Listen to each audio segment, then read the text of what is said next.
একটা পরিবর্তন এসছে। এই পরিবর্তনটাকে বুঝতে হবে, যে ছেলেরা কি বলছে।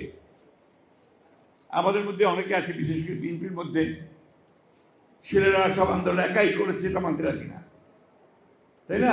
অনেকে কথা খুব জোরে সোরে মিটিংয়ের মধ্যেও বলেন। সত্য কথা, আমরা 15 বছর ধরে লড়াই করেছি, সংগ্রাম করেছি, জান দিয়েছি, প্রাণ দিয়েছি, গামলা গেছি, জেলে গেছি। তারপরে বলেন আপনার যে শেষ লাঠিটা গোলে কে মেরেছে? ছাত্ররা মেরেছে। সুতরাং ছাত্রদের সঙ্গে আমাদের কখনোই কোনো দূরত্ব সৃষ্টি করা যাবে না।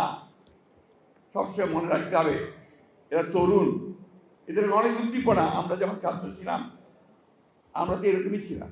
দ্রুত নির্বাচন হওয়াটাই এই দেশের জন্য, জাতির জন্য মঙ্গল।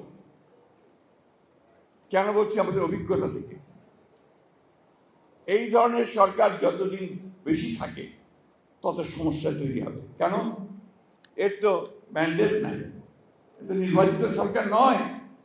এর পেছনে শক্তিটা কোথায়?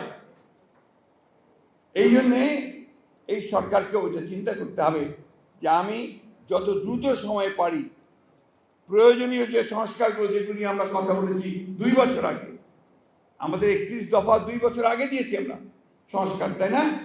আমরা নিজেরা উপলব্ধি করেছি যে এই বিষয়গুলোর পরিবর্তন দরকার। আমরা তো আপনার প্রধানমন্ত্রীর ক্ষমতা, রাষ্ট্রপতির ক্ষমতা আপনার পার্থক্য করতে বলেছি, ভাগ করতে বলেছি।